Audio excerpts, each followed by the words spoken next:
Bismillahirrahmanirrahim. Assalamualaikum warahmatullahi wabarakatuh. Yang saya hormati Ibu KS SDN 4 Sirnagali, yang saya hormati rekan-rekan guru SDN 4 Sirnagali. Pertama-tama marilah kita panjatkan puji dan syukur kehadirat Allah Subhanahu wa Ta'ala, yang mana dengan rahmatnya kita semua bisa berkumpul dalam acara kegiatan diseminasi modul 1.4 tentang budaya positif. Tak lupa sholawat serta salam marilah kita curah limpahkan kepada junjungan kita Nabi Muhammad SAW, yang mana beliau telah membawa dari zaman kegelapan ke zaman yang terang benderang.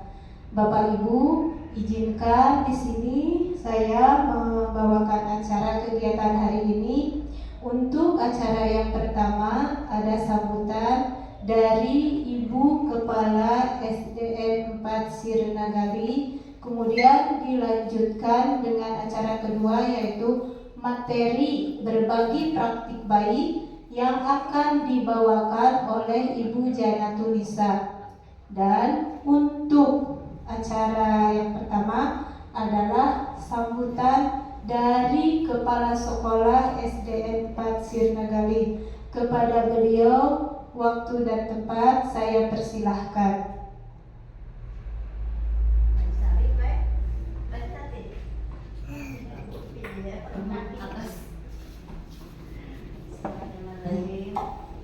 Assalamualaikum warahmatullahi wabarakatuh. Waalaikumsalam. Masih kepada pembawa acara telah memberi kesempatan mengisikan waktu untuk saya sebagai perwakilan dari SDN 4 Sirnagali. Terima kasih ibu-ibu yang sempat untuk silaturahmi dengan acara yang akan dilaksanakan sekarang. Semoga ada manfaat kepada kita semua. Amin ya rabbal alamin. Intinya dari saya sebagai kepala sekolah, semoga dengan adanya acara ini bisa menambah ilmu pengetahuan, khususnya untuk saya, umumnya untuk kita semua yang ada di SDN 4 Sirnagali. Semoga kita bisa membimbing anak-anak, intinya kepada anak-anak ya, membimbing anak-anak untuk mencapai cita-citanya. Semoga kita juga diberi keikhlasan, kesabaran dalam membimbing anak-anak sebagai tanggung jawab kita untuk masa depan bangsa Indonesia ini. Yang kedua, terima kasih Ibu Janatun yang telah siap ikhlas untuk mengadakan kegiatan ini demi kebersamaan untuk kemajuan kita semua, untuk kemajuan SDN 4 Sirnagali. Semoga dapat berjalan dengan lancar, segalanya, materinya pasti segala macam juga pakai materi. Tubuhnya disehat walafiatkan, diberi kekuatan dan bisa bermanfaat untuk kita semua. Amin ya rabbal alamin. Mungkin dari saya sebagai kepala sekolah hanya dorong doa ya, semoga kegiatan yang instruksi dari pemerintah itu bisa berjalan dengan lancar dan bisa membahagiakan pemerintah dengan kegiatan ini yang mudah-mudahan berhasil untuk kita semua. Amin ya rabbal alamin. Mungkin dari saya cukup sekian. Assalamualaikum warahmatullahi wabarakatuh. Waalaikumsalam warahmatullahi wabarakatuh. Terima kasih pada Ibu KS, Ibu Nunung Nuryati SPD yang telah memberikan sambutannya untuk acara ini. Selanjutnya acara yang kedua dilanjutkan pada materi yang akan dibawakan oleh Ibu Janatun Nisa.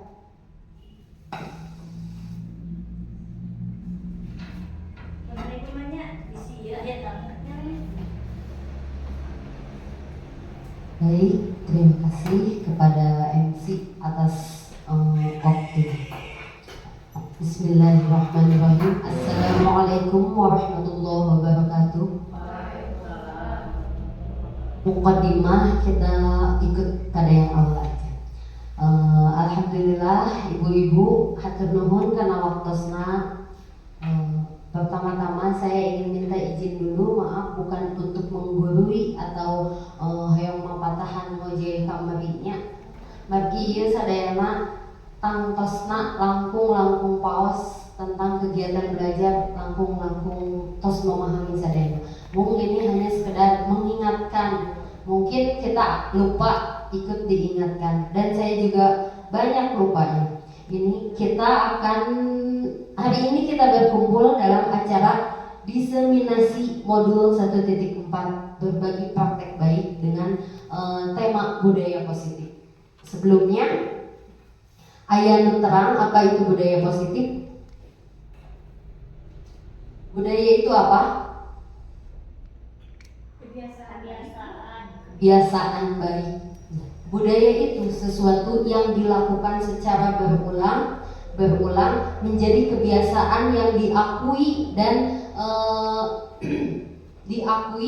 diharuskan. Namun ditinggalkan itu menjadi sebuah dosa. Dosa itu sanes dosa agung, tapi hal yang kurang aja. Itulah budaya kebiasaan yang dilakukan setiap hari. Kemudian positif artinya yang baik, hal-hal baik yang ada di sekolah.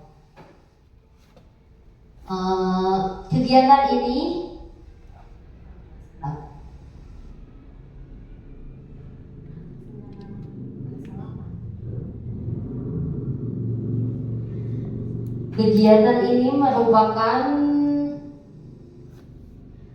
mendapat bimbingan dari ibu fasilitator saya, yaitu Ibu Novia Pahlawati sebagai fasilitator. Kemudian pendamping praktiknya Ibu Risa Widiawati dan saya sebagai calon guru penggerak angkatan 11 Jannatul Nisa.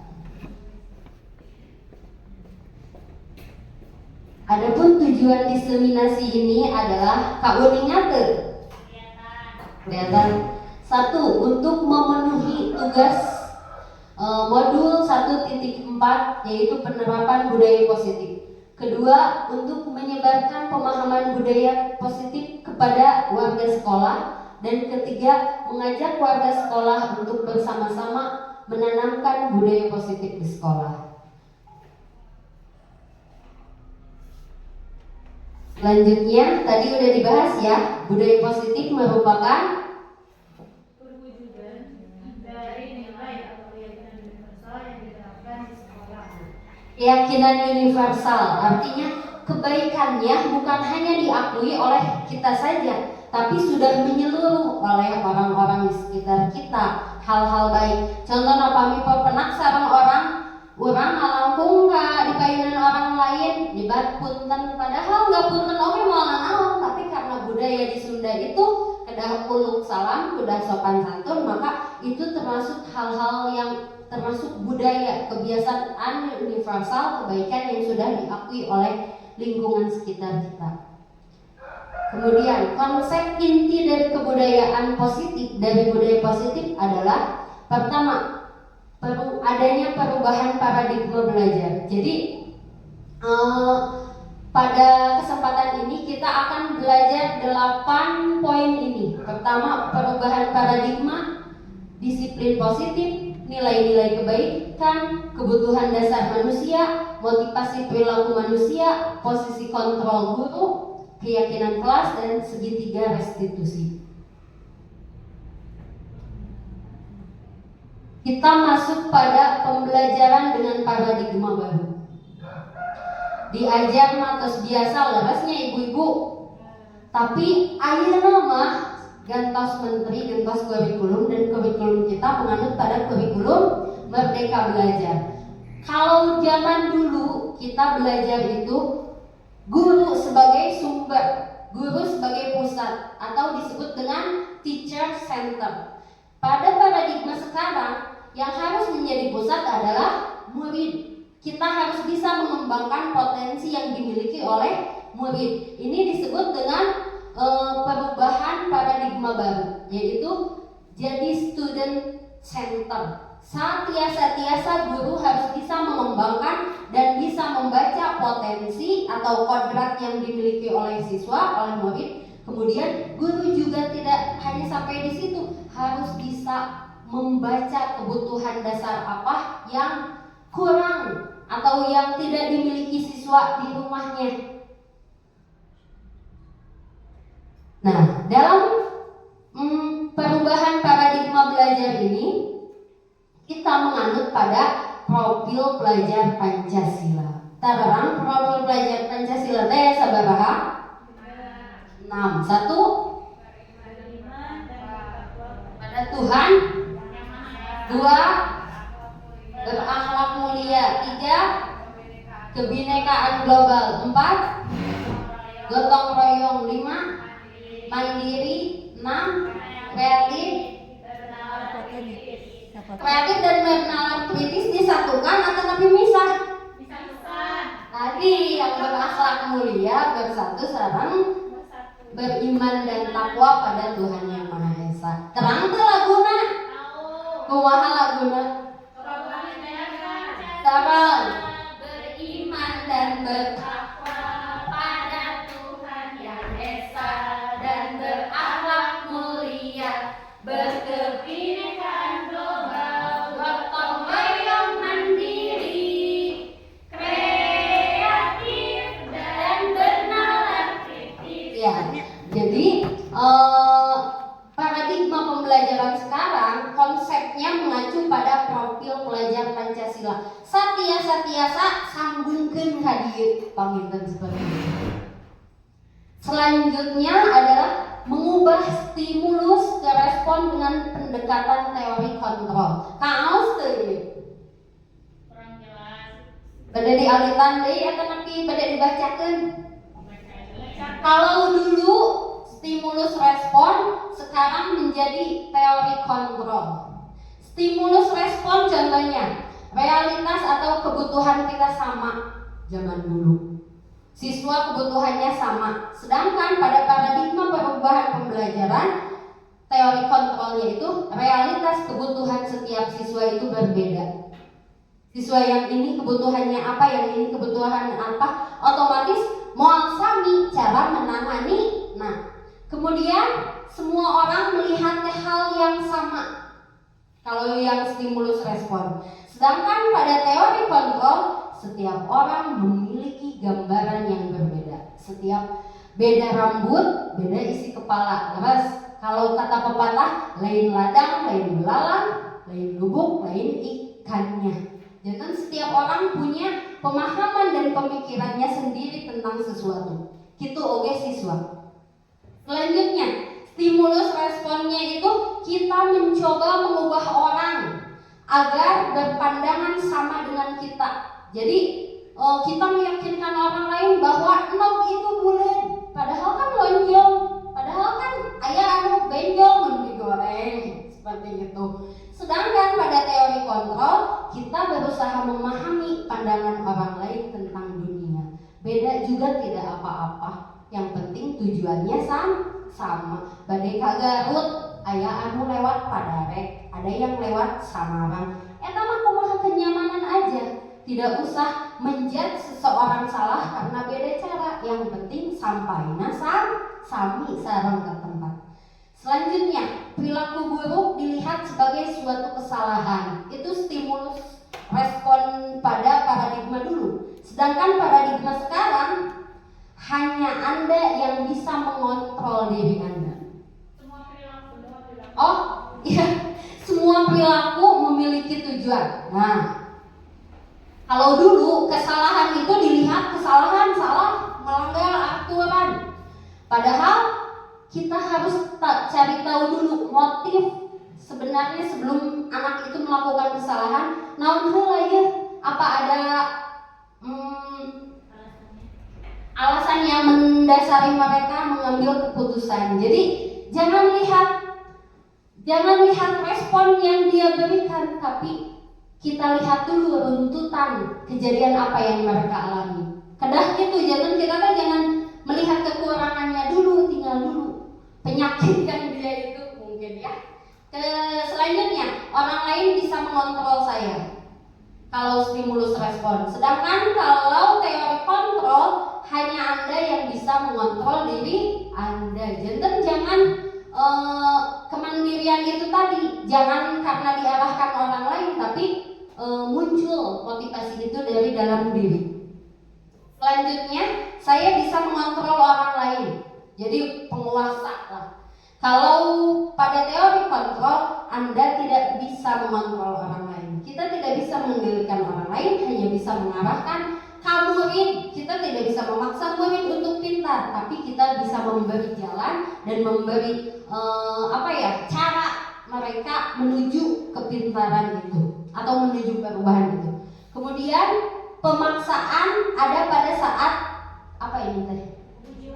Pujukan namanya. Lamun apa yang dilakukan murid gagal, kita dipres akan bisa. Itu teori dulu. Sedangkan sekarang kolaborasi dan konsensus menciptakan pilihan-pilihan baru. Oh, kamu gagal di bidang ini, coba nih yang ini. Siapa tahu kamu bakatnya di sini. Jadi kita harus bisa membaca minat anak, jangan hanya melihat dari satu kegagalan. Selanjutnya tentang disiplin positif. Ayo terang, namun disiplin positif. Disiplin itu apa?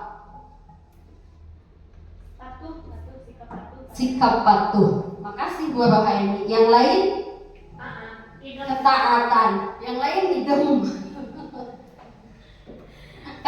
Kalau positif udah tahu ya, positif itu hal-hal yang baik. Nah, jinjing ini cenah disiplin positif. Salah satu cara menerapkan disiplin, menerapkan kepatuhan dengan tujuan menumbuhkan kesadaran. Jadi bukan aturan ya, tapi disiplin. Jadi tujuannya untuk menumbuhkan kesadaran, bukan memaksakan kesadaran. Dipaksa itu nggak enak. Kalau berhubungan juga dipaksa, disebutnya diperkosa. Tapi kalau suka sama suka, beda deh ceritanya, betul tidak? Malah Nabi mungkin, mana ya di video. Lanjut, kesadaran serta memberdayakan murid untuk melakukan sesuatu tanpa hadiah, paksaan ataupun hukuman. Jadi disiplin positif itu proses menumbuhkan kesadaran anak pada suatu aturan. Lain karena jadi si anak melakukan sesuatu itu saya nama jangan karena takut, jangan karena mau ada hadiah, tapi yang berhasil itu kita bisa menumbuhkan kesadaran dalam diri anak terhadap aturan itu. Materi ketiga adalah nilai kebaikan. Nilai kebaikan adalah nilai itu apa ya? Hasil. Naon deui? Sesuatu yang baik ya, tujuan baik yang ingin dicapai oleh seseorang, bernilai kebaikan ya seperti itu. Yang telah disepakati bersama, terlepas dari suku, bangsa, agama. Kayak budaya lagi, jadi sesuatu yang bahasa universal, kebaikan universal yang sudah disepakati oleh kebanyakan orang. Contoh nilai kebaikan P3 tadi. Profil pelajar Pancasila adalah beriman, bertakwa pada Tuhan Yang Maha Esa, berkebinekaan global, mandiri, kreatif. Nah, setelah itu nilai kebaikan Bu Rohedi ada bisa menambahkan apa itu nilai kebaikan PYP? Tapi itu nilai-nilai kebaikan yang ada di masyarakat seperti P5 yang ada profil pelajar Pancasila itu seperti itu. Ya, ini nilai secara umum yang diyakini secara global dan universal di masyarakat. Kalau ini di sekolah atau P5, Kalau yang ini menghargai, menghormati, mandiri, antusias, empati, keingintahuan. Ini juga nilai, termasuk dalam nilai kebaikan yang akan kita kembangkan. Setelah itu adalah life skill, atau ya nilai kebaikan dari life skill adalah dapat dipercaya, lurus hati, pendengar yang aktif, tidak merendahkan orang, melakukan yang terbaik. Nah, nilai-nilai ini harus bisa kita tumbuhkan dalam diri anak agar dia melakukannya dengan penuh kesadaran tanpa mengharapkan suatu imbalan. Nah, harus capek, orang ice breaking dulu ya. Aku pindah suarana.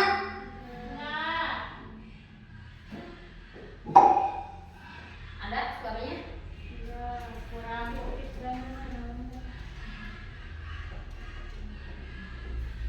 Bisa.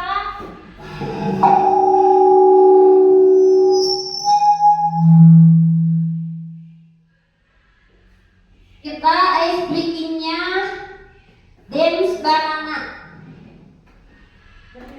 Berdiri, boleh berdiri semuanya.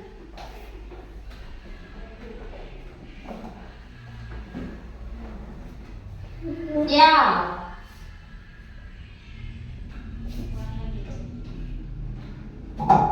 Kita mulai dari banana dance ya.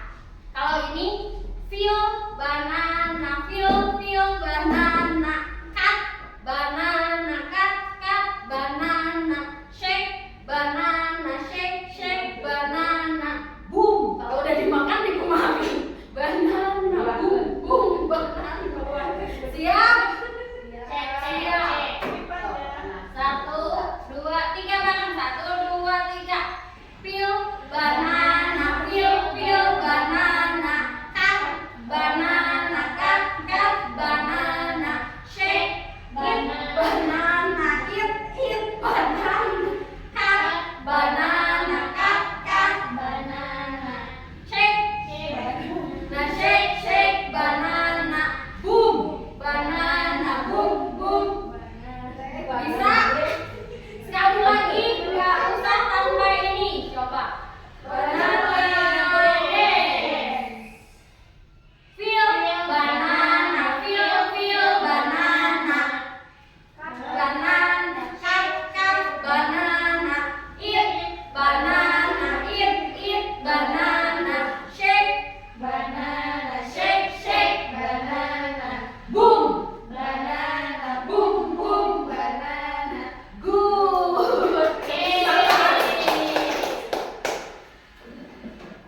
Selanjutnya kita masuk pada kebutuhan dasar manusia. Apa itu kebutuhan dasar? Segala sesuatu yang kita lakukan untuk mendapatkan apa yang kita inginkan, yang kita butuhkan. Seluruh tindakan yang kita lakukan memiliki tujuan tertentu, dan semua usaha terbaik yang kita lakukan agar kebutuhan dasar terpenuhi. Jadi usaha yang dilakukan untuk pemenuhan sebuah kebutuhan. Nah, kebutuhan dasar manusia itu ada 5. Pertama, kebutuhan bertahan hidup. Bertahan hidup itu apa aja? Makan, minum, Terus? butuh rumah, butuh fasilitas, Apa? uang, Sandang, pangan, papan. Itu mah mau tidak mau harus terpenuhi. Kemudian kebutuhan rasa diterima. Butuh nggak diterima orang lain? Butuh, karena kita sebagai makhluk sosial pasti membutuhkan orang lain. Kemudian kebebasan. Butuh nggak kebebasan? Butuh. Kalau tidak ada kebebasan, kita akan sulit berpikir kreatif, berinovatif, karena dibatasi, terpenjara. Gak mungkin ada suatu karya kalau kitanya terpenjara. Selanjutnya kesenangan. Happy. Koreo kita bu happy. Harus. Nah,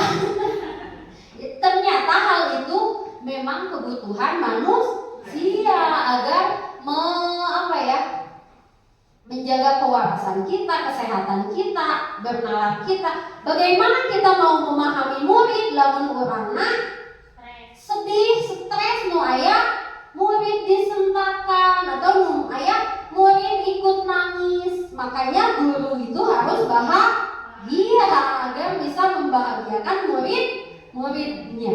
Kemudian kebutuhan yang terakhir adalah penguasaan atau menjadi penguasa. Nah, eta kedah karena di kelas kita harus bisa mengondisikan murid. Itu kan salah satu bentuk implementasi dari sebuah penguasaan. Selain itu, karena emang sifat dasar manusia bukan sifat dasar manusia itu terlahir sebagai pemenang, penguasa. Dan dalam hadis juga setiap orang itu pemimpin akan dimintai pertanggungjawaban. Makanya kita harus bisa mengendalikan hal-hal yang ada di sekitar kita, terutama diri kita dan lingkungan belajar kita. Minimal kelas kita harus bisa kita kendalikan. Sampai sini ada pertanyaan? Ini Bu, Mangga. Nih, dalam kebutuhan dasar manusia ada tambahan sedikit, rasa terima dan kasih sayang. Ya. Kita ini kan perempuan semua, perlu Bu dikasih sayang. Ya. Betul, perlu disayang-sayang. Nah, rasa diterima itu salah satunya mendapat take and give, kasih sayang, dikasihi dan mengasihi, baik oleh pasangan, baik kita terhadap pasangan. Terima kasih Bu Rohaini atas tambahannya. Yang lain ada yang mau ditanyakan? ada. Ibu nggak Bu? Tadi untuk menciptakan budaya positif ya, ada disiplin positif. Kadang-kadang anak itu kalau tidak ada untuk menerapkan disiplin positif itu, kadang-kadang anak itu memang perlu reward, tapi tadi di sana tidak pakai reward ya. Tetapi itu sangat sulit sekali kalau tidak ada reward. Kalau reward itu anak itu semangat. Bagaimana mengatasinya? Ya, terus saja. Terima kasih kepada Ibu Wati atas pertanyaan. Tadi motivasi ya, maksudnya karena motivasi bukan? Iya, Bu. Motivasi kebutuhan motivasi dari seorang siswa. Orang itu sebenarnya ini materinya akan nanti ada di depan Bu, tapi nggak apa-apa. Saya paparkan dulu sedikit.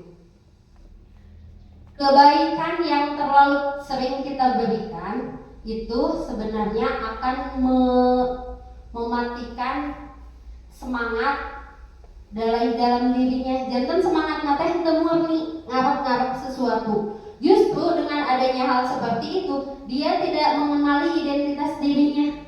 Jadi terang hoyongnya, jadi orientasi mata hanya ingin diberi. Contohnya acung karena ingin diberi, atau bertanya karena ini ngiringan lomba karena mau dapat hadiah. Sedangkan dia tidak ada. Nah, kalau mau lomba baru semangat belajar, sedangkan sehari-harinya belajarnya engkewe pas gede ada lomba. Jadi tidak muncul motivasi dari dalam dirinya. Tapi kalau kita menumbuhkan kesadaran disiplin itu dengan menggali kesadarannya, dia akan bermanfaat untuk dia nanti di kehidupan di masyarakat. Contohnya kalau di masyarakat tidak ada hal-hal yang bermanfaat bagi dia mau produktif. Tapi kalau dia udah terbiasa dari kecil menyadari bahwa melakukan sesuatu itu karena emang tanggung jawab dia untuk belajar, akan produktif di masyarakat tanpa melihat aya imbalan teu, aya buruh nah gitu. Jadi dia tidak akan berpikirnya materialistis. Kalau dengan hadiah itu justru membuat anak jadi materialistis. Nah, jadi pertanyaan ibu itu ada pada motivasi perilaku manusia. Apa itu motivasi? Dorongan yang timbul pada diri seseorang secara sadar. Dorongan yang tumbuh secara sadar. Jadi disadari ngelakukeun teh bukan karena dipaksa, bukan karena hadiah bukan karena dihukum, takut dihukum, tapi kesadaran akan satu tujuan. Nah, lepas. Motivasi itu terbagi dua. Ada anak yang datang ke sekolah nateh karena takut terhadap hukuman. Calik di kelas karena takut dihukum. Diam karena takut dihukum. Itu berarti belum muncul motivasi dalam dirinya. Kemudian ada lagi anak yang melakukan sesuatu hayong dipuji, hayong pengen hadiah.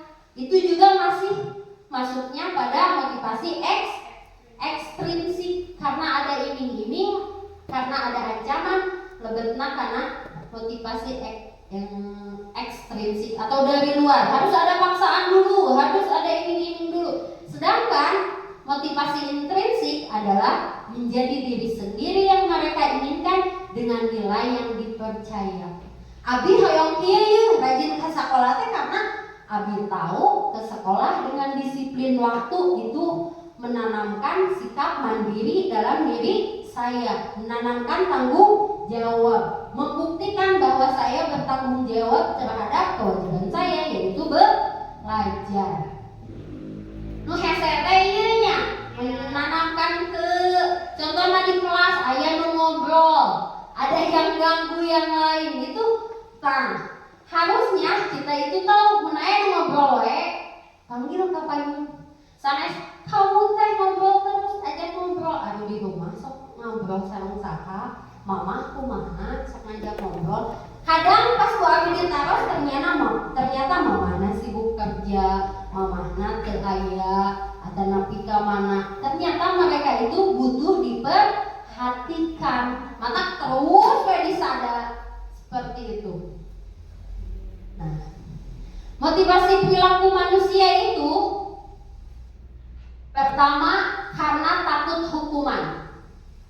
Sieun dihukum, aya nu kita menghukum. Karaos ku abi kadang kalau kita sedang lost control, terpuguh-puguh jujur, kenapa banget dikasih hukuman? Nah, itu adalah sesuatu yang tidak terencana, responsif, langsung merespon hukuman itu biasanya. Kedua, murid tidak dilibatkan. Dalam hukuman biasanya hanya terjadi percakapan satu arah, betul. Kamu kenapa pakai sepatunya enggak itu? Langsung dihukum. Kita tidak tahu apa alasan dia memakai sepatu beda dengan yang lain. Atau napi nuju upacara dengan ngedasi. Kalau hukuman langsung tenang ngedasi, beresan WC, sikat WC, bersihan WC. Nah, itu kebanyakan hukuman itu percakapannya hanya satu arah dari guru ke siswa saja. Kemudian selain itu menyakiti fisik dan mentalnya, yaitu hukuman itu lebih identik dengan menyakiti perasaannya, menyakiti fisiknya, atau nanti keliling lapangan. Nah, seperti itu. Itu termasuk bentuk hukuman karena menyakiti fisik dan mentalnya. Kemudian ada lagi konsekuensi. Konsekuensi mah kumaha? Terencana disepakati oleh sesuai peraturan murid, tapi murid tetap tidak dibuat tidak nyaman. Jangan tetap aja sih konsekuensi juga identik dengan menghukum, lebih karena menghukum. Sedangkan yang ketiga, motivasi perilaku adalah restitusi. Ayeuna terus di medsos kita udah mulai tahu apa itu restitusi. Nah, restitusi teh. Dan restitusi teh proses menciptakan kondisi bagi murid untuk memperbaiki. Bahasa kasus sambo kan ada restitusi justice. Itu adalah memperbaiki hukuman. Hoyong ditinjau kembali. Nah, itu laras atau henteu. Nah, dalam pendidikan, dalam pengajaran ada restitusi, yaitu menciptakan kondisi bagi murid untuk memperbaiki kesalahan. Jadi diciptakan ke orang memperbaiki nate. Terus proses kolaborasi untuk murid belajar mencari solusi.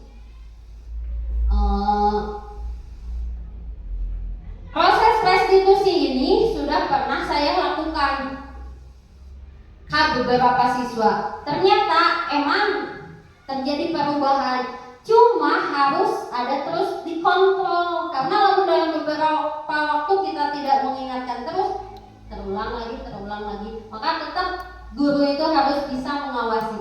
Selanjutnya adalah posisi kontrol guru. Posisi kontrol guru selama ini ada 5. Pertama, penghukum. Kedua, sebagai teman. Ketiga, pembuat rasa bersalah. Keempat, pemantau. Kelima, manajer. Coba. Kita kebanyakan berada di posisi mana? Kadang-kadang pembuat rasa bersalah, menghukum, semuanya ada. Semuanya berarti kita belum konsisten. Seharusnya tidak mau kalau yang ini masih pada stimulus dan respon. Penghukum tadi kata Abri sudah jelaskan, penghukum itu identik dengan ancaman dan ketidaknyamanan, baik fisik maupun psikis.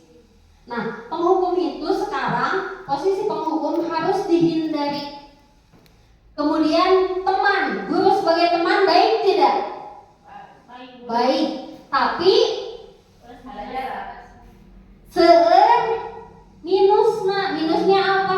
Anaknya bakal ngalonya yang dikasih tugas, lah tuh bu, deh ya tuh bu, si ibu mah. Nah, kalau guru seperti itu kan tetap guru dan murid harus ada batasnya. Kemudian pembuat rasa bersalah, kumaha itu pembuat rasa bersalah?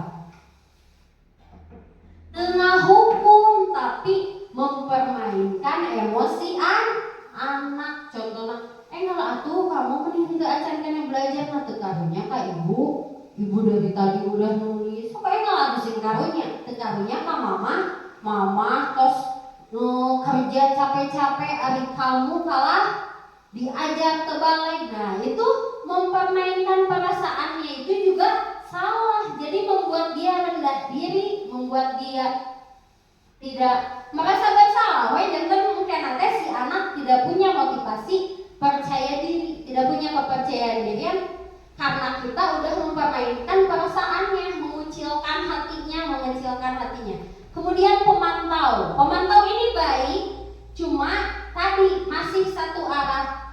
Jadi kalau anak melakukan kesalahan, kamu tahu nggak kamu itu salah, aturannya apa? Tahu bu, ya udah tahu hukumannya, silahkan bersihkan WC. Tahu hukumannya, silahkan lari keliling lapangan. Itu baru pemantau, masih satu arah. Pemantau juga. Jadi kita hanya memantau, tidak membangun motivasinya, tidak membangun tumbuh kesadarannya. Selanjutnya adalah posisi manajer. Posisi manajer ini, nah, posisi kontrol, penerapan 5 posisi kontrol. Tinggal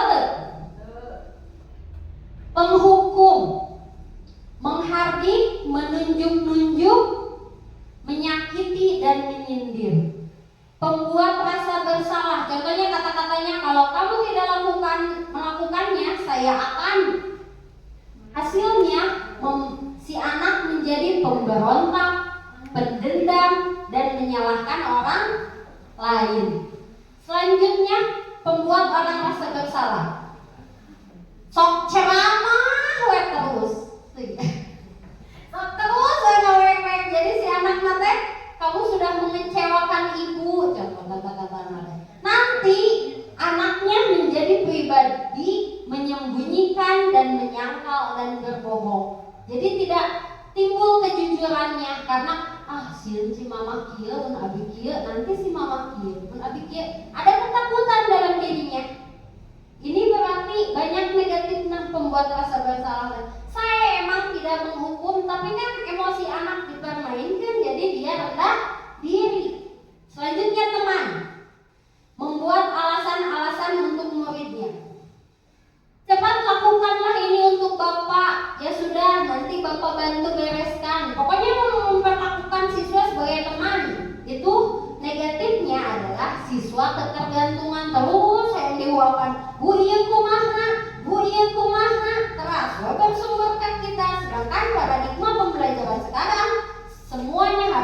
berpusat pada murid. Jadi anak ketergantungan. Pemantau adalah menghitung dan mengukur. Kumaha cenah? Apa peraturannya? Tadi kata saya. Kesepakatan kita apa? Tahu nggak konsekuensinya? Tahu nggak hukumannya? Jadi kita hanya memaparkan apa kesalahan dia, apa konsekuensinya. Nanti watak anaknya adalah menyesuaikan bila diawasi. Kalau ada nu mengawasi karek bager, kalau teu aya mah karakter aslinya keluar. Selanjutnya manajer adalah mengajukan pertanyaan. Contohnya, apa yang kita yakini? Apa kamu meyakini hal tersebut? Kalau manajer ini lebih banyak diskusi. Jadi si anak diajak diskusi ketika mereka melakukan kesalahan. Sanes langsung kamu salah enggak? Kita tanyakan salah tehnya gitu. Dia pasti menyadari. Terus kalau salah kumaha atuh? Ditanyakan lagi, bukan langsung dijudge. Jadi biarkan dia memberikan jawaban dan alasan atas dan kesadaran atas kesalahan yang dia lakukan. Kalau kita memposisikan kontrol diri kita sebagai manajer, maka akan menguatkan watak dan karakter anak. Jadi si anak teh menyadari, oh abi teh kieu, berarti yang harus saya perbaiki apa? Di situ kita ada pada proses menuntun dan mengembangkan disiplin positif dalam diri anak. Selanjutnya adalah keyakinan kelas.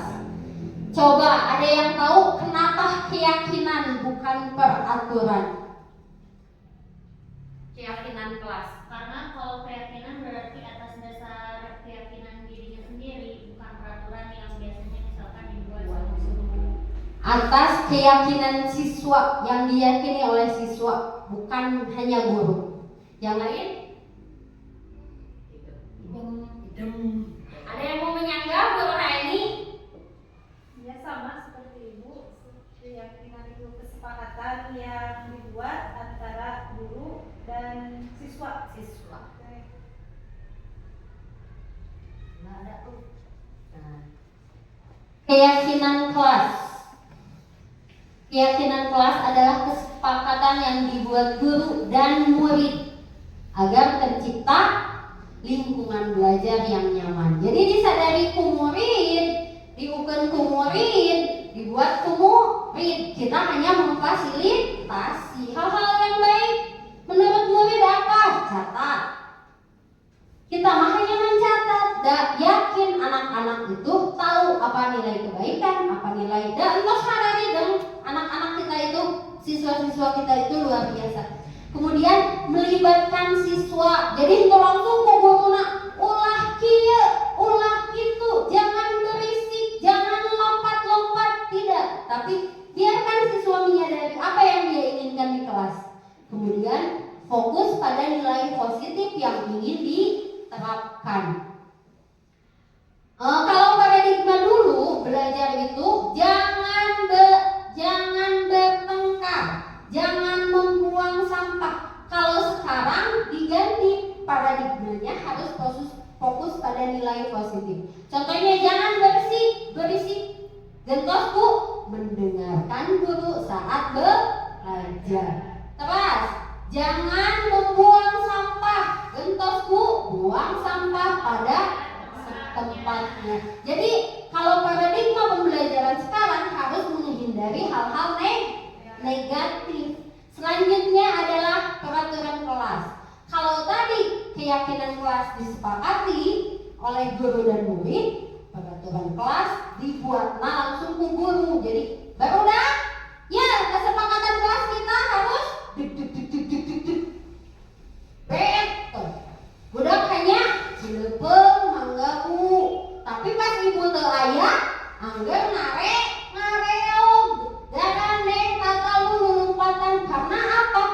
Siswa tidak dilibatkan. Jadi kesadarannya tidak ditumbuhkan. Nah, kalau sekarang harus ada komunikasi dua arah di dalam kelas. Lebih baik siswa diaktifkan sebagai student center.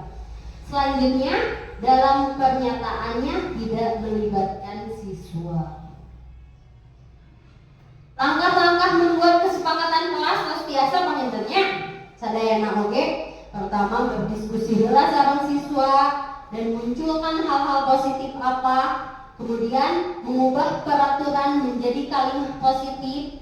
Peraturan dijadikan nilai-nilai keyakinan yang diyakini. Selanjutnya, berdiskusi, mengenal gambaran perilaku. Kalau kita menerapkan disiplin membuang sampah bakal kumaha, jadi lingkungannya sehat, jadi apa. Jadi anak dikenalkan dengan hal-hal positif yang akan dia alami atau dia laksanakan. Kemudian meninjau ulang. Tos dibuat kieu teh seminggu sekali, 2 minggu sekali kita harus pantau apakah ada perubahan nggak di kelas setelah melakukan kesepakatan kelas ini. Penerapan kesepakatan kelas ini sudah saya terapkan kemarin di kelas 2, walaupun masih dalam proses pemantauan selama seminggu ini. Yang terakhir, materi tentang segitiga restitusi. Ini materi yang lumayan cukup untuk ngayu wawasan saya, karena segitiga restitusi adalah proses dialog yang dijalankan oleh guru pada murid saat ada masalah agar menghasilkan murid yang mandiri dan bertanggung jawab. Jantan dialog restitusi itu, ketika kita melihat murid melakukan kesalahan, kata tadi saya sudah paparkan, kekenging langsung kamu salah melanggar peraturan, tapi panggil. Tapi kianya karaos ku abdi, emang guru itu dipengaruhi dengan banyak hal, tinggal murid salah. Malas abdi menanya salah, duduk, ciki, adik kamu gandeng wae. Padahal kan seharusnya panggil ke tempat yang sepi, kita tanyakan, kita berdialog, kenapa, dan tanyakan alasan mengapa mereka melakukan hal tersebut. Tahapan segitiga restitusi teh kumaha cenah? Segitiga restitusi teh nyaeta menyelesaikan masalah dengan dialog. Pertama, menstabilkan identitas, tidak menyalahkan atau menyudutkan. Tidak menyalahkan atau menyudutkan, memvalidasi tindakan, menanyakan alasan kenapa mereka melakukan perilaku tersebut, kemudian memenuhi kebutuhannya. Kenapa dia tata wae atau nabi negarawan wae ganggu orang wae, ternyata kebutuhannya apa ini diperhatikan, butuh kasih sayang, kebebasannya, atau kebutuhan primernya. Terakhir, menanyakan keyakinan berdasar pada teori kontrol bahwa kita termotivasi secara intrinsik. Kumaha cenah tahapanna teh? Pada saat mengidentifikasi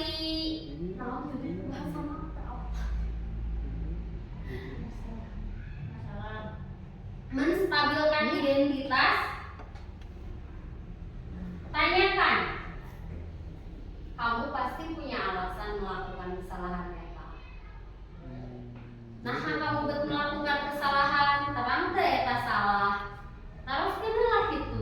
Terang teu ngaheureun teman ngaganggu teman teh salah. Setelah menanyakan, setiap orang pasti punya kesalahan. Validasi, salah itu wajar, tapi salah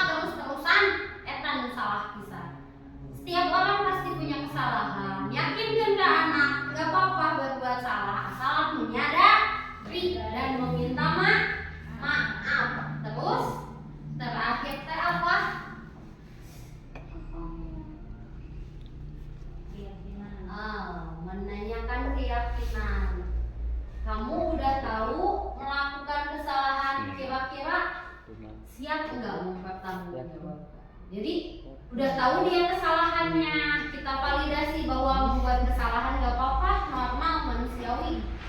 Terus ada yang najali sempurna. Udah dia yakin dan menyadari itu, kira-kira kamu bisa nggak mempertanggungjawabkan? Untuk hukuman atau konsekuensi yang akan dia ambil itu juga harus melibatkan anak. Yang anak sanggup. Tuh kayak ini, ya udah kamu udah salah kan itu enggak. Kita tanyakan kira-kira kamu mempertanggungjawabkannya bagaimana? Badai kumaha. Oh Bu, saya mau minta maaf. Kalau kasus yang saya temui ada 3 kasus. Aya ngobrol menuju upacara di ieu kumaha atuh badai kumaha mempertanggungjawabkannya. Ya Bu, saya tidak akan mengulanginya katanya. Terus kumaha saat masuk kelas abi badai beberes gelas sampah di sekitar lapang. Jadi kira-kira hal-hal yang kebaikan yang bisa dia lakukan tapi tidak memberatkan dia, tidak mengancam dia dan tidak menyakitinya. Intinya itu, si anak kan tidak tersinggung dan tidak tersakiti, tapi dia sadar kalau dia itu salah. Selanjutnya, nah habis deh. Terima kasih. The end. Sama-sama. Ada pertanyaan nggak tentang materi ini? Ada. Silahkan. Berdiri ini kan, nggak usah mikro betul. Oke. Assalamualaikum warahmatullahi wabarakatuh. Waalaikumsalam warahmatullahi Terima wabarakatuh. kasih kepada Bu Janatun atas pemaparannya. Yang kalau nggak salah materi ini juga ada di TMM ya Bu ya. Iya. Soalnya saya sempat melihat itu nggak tahu modul yang mana. Memang di sini katanya kalau misalkan guru masih memposisikan dirinya sebagai penghukum, itu berarti masih ada di posisi yang bawah, paling atas itu sebagai manajer. Tapi pada fakta di lapangannya itu memang sulit. Jadi contoh misalkan saya juga mengalaminya, soalnya memang betul seperti Bu Ati tadi katakan, bukan. Jadi kita tuh ada di beberapa posisi tadi tuh memang mengalami sebagai penghukum iya, teman iya, terus pemotivasi iya. Jadi semuanya ada. Nggak bisa kita menempatkan ada di satu sebagai manajer aja. Kenapa? Karena nggak entah kebiasaan atau apa dari dulunya gitu ya. Jadi yang kita lanjutkan sampai sekarang gitu ya.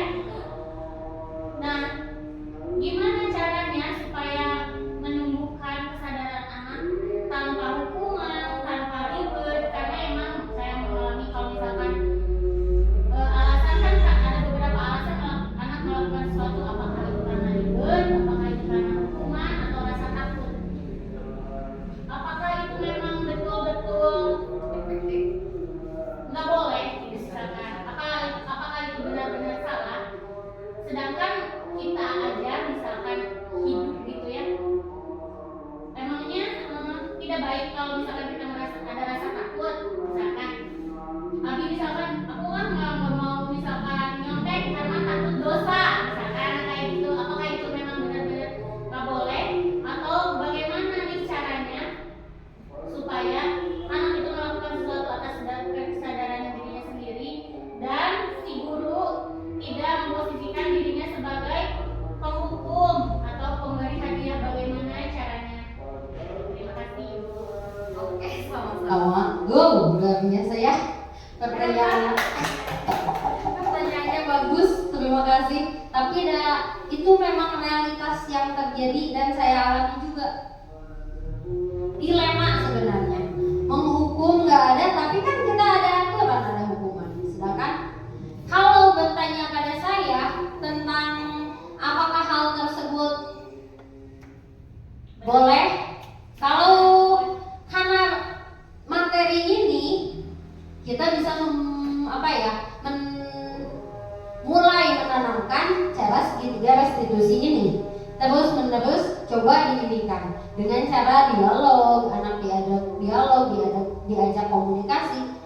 Dan saya lakukan juga di rumah. Sebenarnya kita pernah, jangan dulu di kelas, di rumah kita pasti jadi penghukum untuk anak, jadi perasa bersalah. Justru paling cepat itu adalah perasa bersalah. Namun yang saya udah praktekkan pada anak saya, dengan dialog itu kesadarannya lebih tereng, dan dia emang mempertanggungjawabkan. Udah dialog seperti ini, ternyata anak tanggung jawab. Contohnya apa? Ngaji. Kalau kita dialog, kenapa nggak ngaji? Nah, aku ngaji udah nggak boleh karena HP berapa hari. Tapi tetap anak seperti itu. Tapi kalau udah dialog, kan ngaji itu wajib kan ya. Terus ngapain di rumah nggak ada ini? Kalau ngaji banyak teman, banyak apa? Kita paparkan hal-hal positif dari apa yang mereka hindari. Kalau itu emang nilai kebaikan. Tapi kalau udah dilakukan dialog, ya masih itu mungkin bisa dengan cara yang lain. Tapi kalau dalam materi ini dianjurkan dengan segitiga restitusi. Cuman kalau kita merujuk dalam kehidupan, orang sebagai umat Islam rujukannya Al-Quran. Dalam Al-Quran aja ada surga dan neraka. Itu bentuk reward and punishment, hukuman dan hadiah. Sebagai umat Islam kan mau, kalau kata Gus Bah gini, ada cerita dalam videonya Gus Bah gini, ada dua orang masuk neraka. Terus Allah tadi dipanggil dua orang yang tadi dipanggil tadi taruh, nah kamu berasuk neraka. Abi cenah entos ngalakukeun wae dosa. Oh iya, jadi balasan gitu. Yang geus tadi tuh ya sudah, silakan kamu pergi lagi ke neraka. Yang satu itu langsung lompat dengan segera, lompat dari ke neraka. Ditarosku Allah tanya dia dipanggil deui. Ini hadis qudsi ya, hadis qudsi itu tahapannya kedua setelah Al-Quran, jadi lebih kuat gitu hadisnya. Di situ ditaras nih ke Gusti Allah, nah kamu meniru rusuhan gitu di titah neraka teh betah. Apa jawab si hamba itu? Abi terus ngalaman dulu di dunia nganyia-nyiakeun perintah Gusti, matang ayeuna di akhirat abi moal ngangkengkeun deui perintah Gusti, matang lakukan rusuhan sanajan dititah kana neraka. Tidinya apa yang Allah berikan? Geus karena kamu taat kana perintah abi asup ke surga. Subhanallah, karena ke maha pengasihnya Allah. Ari nu hiji deui disuruh ini cenah kamu melakukan dosa di dunia ini kana neraka. Papa heuyeut deui. Kitu we siga ngomong-ngomongan. Dipanggil lagi sama Allah. Nah kamu asup dititah kana neraka luak lieu wae. Ya Allah, kan Allah maha pengasih dan penyayang. Teu mungkin hoyong hambana tersiksa. Matak abi teras dua kliennya sugan we Allah ngarobi hukuman kangge abi. Da Allah mah maha pengasih. Langsung apa yang Allah lakukan kepada hambanya itu, abi pada husnudzon ka Gusti Allah sallallahu. Oke? Allah itu dalam sangkaan hambanya. Apa yang terjadi? Ya udah kamu masuk surga juga. Karena apa? Sangkaan kamu. Intinya apa dalam hal ini? Mau hukuman, mau hadiah, sebenarnya hal baik asal kita menerapkannya dengan bijak. Kalau naroskeun ka abinya, hukuman dan itu emang harus ada.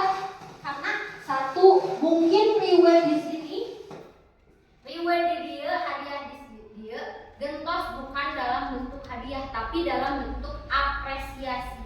Mengapresiasi prosesnya, kayak tadi dua hamba tadi, ku Allah diapresiasi. Satu, apresiasi ketaatannya langsung. Yang satu lagi, apresiasi husnudzonnya. Di sanalah letak kebijakan kita sebagai yang mempunyai kontrol. Berada di mana nih kebijakan kita? Teu mungkin orang bisa disamikan sareng Gusti Allah. Jangankan dengan Gusti Allah, dengan Rasul oke. Cuman kita yang berakal tentu harus meneladani ajaran yang Allah berikan. Teu salilana hukuman itu salah dan tidak selamanya pemberian hadiah itu benar. Seimbangkan saja. Memberikan hadiah niatnya mengapresiasi proses mereka. Memberikan hukuman mungkin kita niatkan sebagai teguran. Sina diingetan kamu teh kesalahannya di sini. Cuma porsinya mungkin kita harus tahu batasan dari porsi hukuman dan reward yang kita berikan. Mungkin ada yang mau menyanggah? Juli, kita lihat. Udah? Nabikan, namakan sedikit. Mangga. Jadi posisi kontrol yang paling baik kan sebagai manajer. Jadi sebenarnya kita itu boleh misalkan menghukum atau sebagai teman, hanya saja di posisi manajer itu sudah terangkum ya, semuanya sudah ada sebagai penghukum, manajer sebagai teman bersalah. Iya, membuat rasa bersalah itu sudah ada sih di posisi manajer, hanya tidak terlihat ke anaknya gitu. Jadi di posisi manajer itu terima kasih Bu Rohaini itu luar biasa sekali. Jadi kata Bu Rohaini posisi manajer itu udah merangkum semua posisi kontrol. Hanya halus si anak menyadari kesalahan dan melakukan hukuman. Tapi yang menentukan hukumannya bukan kita, tapi si anak. Kemudian merasa bersalah kan diteruskan. Bagaimana perasaan kamu melakukan kesalahan? Nah, itu kan mempermainkan perasaan anak psikologisnya. Kemudian bertanya untuk kamu seperti itu kan, tapi kamu tadi melakukan kesalahan. Itu tuh memposisikan diri sebagai teman. Kemudian memaparkan aturan yang dilanggar. Itu adalah posisi pemantau. Terima kasih Bu Rohaini. Jadi sebenarnya kata Bu Rohaini tadi posisi manajer sudah mencakup. Jadi diusahakan ya, karena saya juga masih belajar, saya juga baru tahu hal-hal seperti ini. Kita sama-sama belajar. Diusahakan kita mendekati posisi manajer ini dan bisa mengimplementasikannya di kelas kita. Budaya positif. Bagaimana? Ada yang mau menambahkan lagi, Bu? Cukup clear tapi. Oke. Mungkin pemaparan dari saya cukup sekian. Terima kasih atas waktu, kesempatan, dan ilmunya. Mudah-mudahan kita bisa mengimplementasikan budaya positif ini di kelas kita bersama murid kita dan bisa mewujudkan perubahan paradigma pendidikan yang dimana murid sebagai pusatnya atau berpusat pada murid. Terima kasih. Mungkin saya mewakili MC menutup kegiatan ini dengan membaca hamdalah bersama-sama. Assalamualaikum warahmatullahi wabarakatuh.